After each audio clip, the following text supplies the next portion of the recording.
उसमें सबसे बड़ा योगदान, सबसे बड़ी कृपा मेरे देवादिदेव महादेव की है, जिन्होंने पार्वती जी को आगे करा, मां जगदम्बा को आगे करा।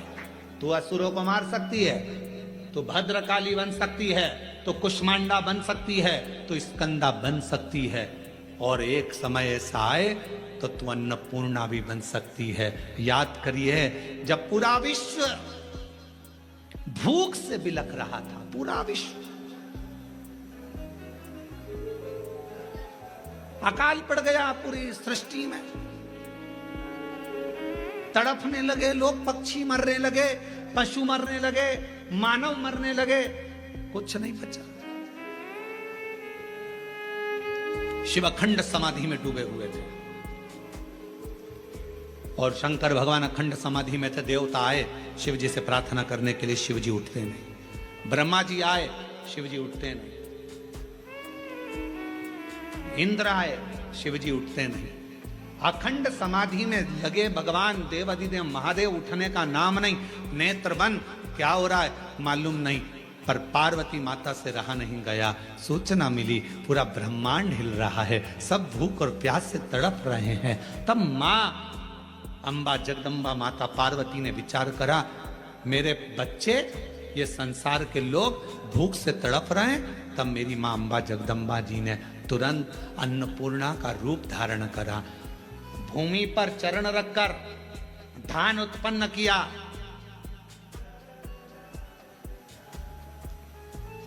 धान उत्पन्न किया और चरण रखकर धान लेकर मेरी मां थोड़ा सा अन्न का भाग लेकर, जो मेरी अन्नपूर्णा माता ने जीवों का भरण पोषण करना प्रारंभ करा, तो माता जी को अन्नपूर्ण सदा पूर्ण शंकर प्राण वल्लभ है।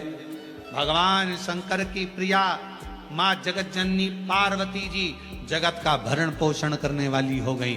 भगवान शिव के नेत्र खुले, शंकर भगवान के नेत्र खुलते से ही उनको भी, जब बहुत हजारों वर्ष की तप साधना कर ली, तो उठते से ही कुछ भूख से भाव में आई, भोजन का भाग मांगने के लिए स्वयं अन्नपूर्णा के दरवाजे पर चले गए।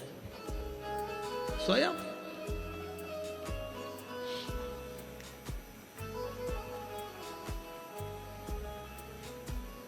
जब जगत पूरे विश्व में हाहाकार मचती है, तो वो अन्नपूर्णा बन जाती है।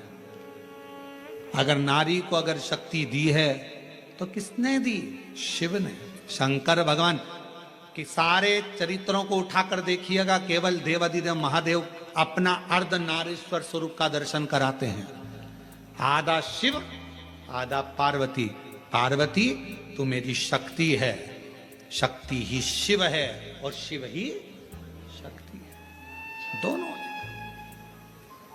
अब उसको समझने वाला समझे, ना समझने वाला ना। मालती बेटे का नाम शिवा रख दिया।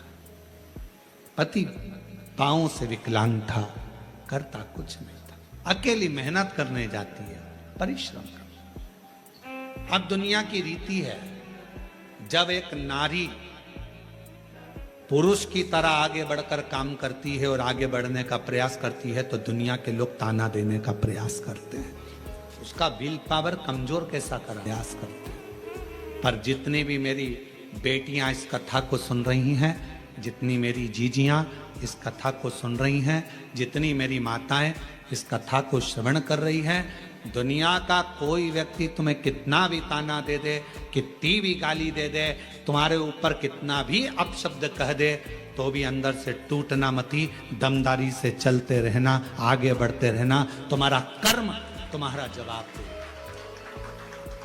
तुम्हारा कर्म तुम्हारा जवाब देगा। तुम तो बढ़ते चलो, हाथी की अलमस्तता में आगे बढ़िए, कुत्ते पीछे चिल्लाते रहेंगे। कुत्तों की वो औकात नहीं होती जो सामने आकर भोग दें, कुत्ता हमेशा पीछे ही भोगता है।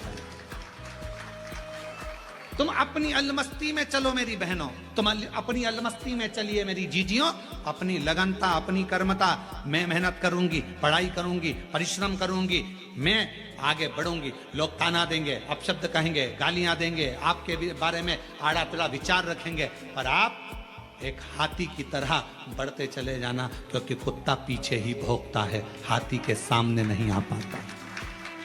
कुत्ते का काम है पीछे भौंकना, वो हाथी के सामने नहीं आ पाता, क्योंकि कुत्ते को भी मालूम है कि हाथी के पांव में वजन है, सामने आऊंगा तो दुमस देगा, इसलिए कुत्ता केवल पीछे ही भौंकता है, उसके वहीं तक सामर्थ्यता है।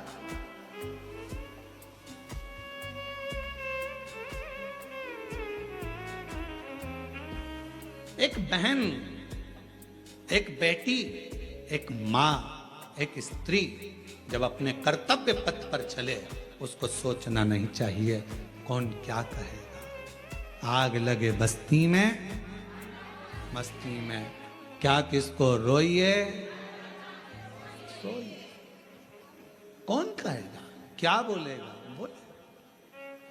हम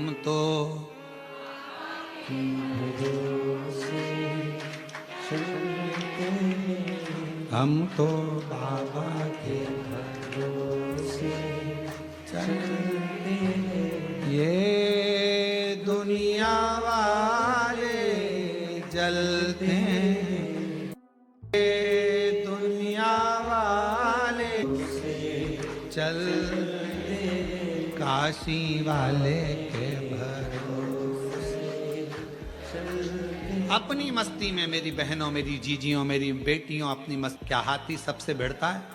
बोलो बोलो, जम के बोलो। गली गली में कुत्ता मिलेगा, क्या हाथी सबसे भिड़ता है? नहीं। हाथी को मालूम है ये भोगता रहेगा, अपन बढ़ते रहेंगे, फिर अगले गांव जाएंगे, फिर अगली जगह जाएंगे, फिर चिल्लाएंगे। इनका फर्ज है चिल्लाना, क्योंकि पैदा ही इसलिए हुए हैं कि इनको चिल्लाना ही है। अपना कर्म, अपना कर्तव्य, अपने को आगे बढ़कर जाना, अपना कर्तव्य, आगे बढ़ते चलो, बढ़ते चलो। शिव कथा कर रही है। मालती ने विचार करा कि घर को चलाना है, बेटे का जन्म हुआ है, बेटे का नाम शिवा रखा है। शिव कहती है माँ। धीरे धीरे बच्चा एकांत रहने लगा, समय बीता। एक दिन माँ काम में लगी रहती, बच्चे को घर में जब भरण पोषण का कुछ ना पड़ा, कुछ नहीं। जिस जगह पर माँ काम करती थी, उसी जगह पर उस बच्चे को काम पर लगा दिया और कह दिया मेरा स्वास्थ्य ठीक नहीं, सेठ जी मैं आपकी दुकान पर, आपके घर पर कार्य करने नहीं आ सकती, अब मेरा पुत्र है। ये कथा कोई पुरानी नहीं, इसी कलयुग की है, इसी कलयुग। आपके यहां ये मेरा पुत्र आएगा। छोटा सा लड़का, 9 वर्ष की उसकी आयु, सेठ जी के घर कार्य करने जाता तो सेठ जी का गांव बहुत दूर था। वहां से आता, बेटे को भय लगता, डर लगता, क्या करे। माँ के पास आकर बोला माँ, सेठ जी कभी रात्रि को छोड़ते अकेले जंगल में आने में मुझे भय लगता है। माँ कहती क्या भय? हाथ पकड़ा बेटे का माँ ने, शंकर भगवान के शिवालय में लेकर गई। शिव जी के गले में पड़ी हुई रुद्राक्ष की माला निकाली, माला निकालकर बेटे के गले में डाल दी और कह दिया केवल तू अकेला नहीं, तेरा महादेव तेरे साथ चलेगा, हर पल हर घड़ी हर क्षण रहेगा। और मालती की कथा कहती है, भगवान शंकर का चरित्र कहता है, रात्रि के समय पर बेटा शान से धड़क बेधड़क चलकर आता था। एक समय कोई प्रेत सामने से, कोई प्रेत पेड़ पर से लटकता हुआ दिखा। इस बालक को भय ना लगा, इसने हाथ जोड़कर प्रणाम कर कर कहा तुम कौन हो? कौन हो? कहा मैं प्रेत हूं, अधोगति में मरा हुआ हूं, मेरी गति नहीं, मेरी मुक्ति नहीं। तो फिर आपका मोक्ष नहीं हुआ तो मेरे जैसे मनुष्य को आपकी वाणी क्यों सुनाई दे रही है? प्रेत का शब्द एक एक शिव भक्त के हृदय में बैठना चाहिए। इस प्रेत के शब्द को, प्रेत कहता है मैं मनुष्य जैसी वाणी नहीं बोल सकता था। प्रेत कहता है मैं आपसे बात नहीं कर सकता था क्योंकि मैं प्रेत हूं, पर आप रोज प्रतिदिन रुद्राक्ष की माला को धारण कर कर यहां से निकलते हो, आपके जाने के बाद आपके चरण की जो रज है, धूल, वो उड़ती है, पेड़ों की पत्ती पर जाती है, वो हवा में मुझे मिलती है। उसके कारणवश मुझे थोड़ा सा बल मिला है, जिससे मैं बोल भी सक रहा हूं और आपसे बात भी कर सक रहा हूं। ये मुझे बल मिला है। क्या चाहते हो? क्या चाहते हो? बस एक निवेदन है, कभी मौका मिले तो इस पथ से आपसे निवेदन है कि आप इस पथ से जाना बंद ना करिएगा। जब भी मौका मिले इस पथ से जरूर जाइएगा। उस शिवा पुत्र ने कह दिया मैं जरूर जाऊंगा। निकलते रहे, निकलते रहे, निकलते रहे, निकलते रहे, निकलते